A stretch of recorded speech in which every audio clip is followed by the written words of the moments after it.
Civil society groups under the Ufungamano multi-sectoral forum want the government to halt the implementation of the multi-billion shilling standard gauge railway project.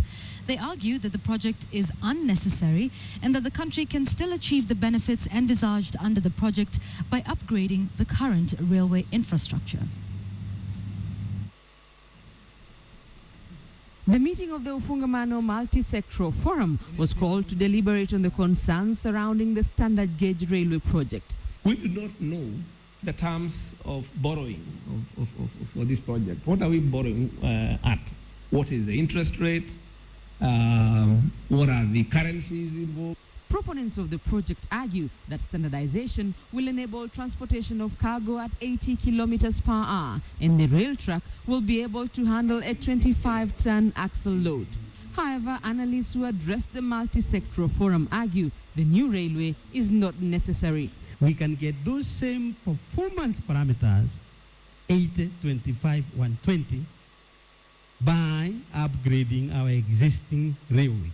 The Ministry of Transport says it will cost 327 billion shillings, while according to the National Treasury, the country will need 447 billion shillings to implement the project.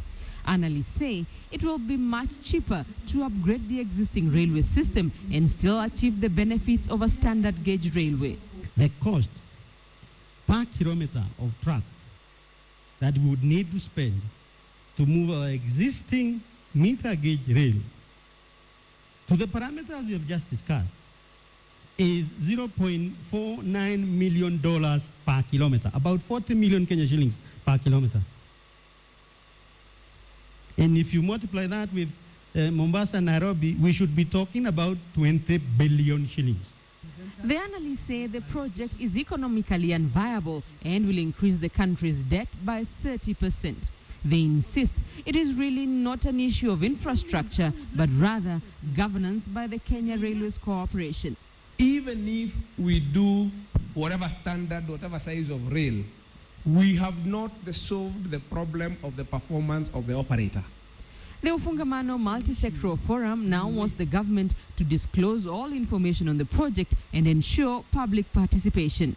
In the interest of the country, halt the implementation of the standard gauge railway project to allow time for review. The Parliamentary Committee on Transport has already okayed the project. The Public Investments Committee, which on Wednesday grilled the Kenya Railways Corporation Chairman Jeremiah Kianga, is yet to give its verdict. Rita Tinina, KTN.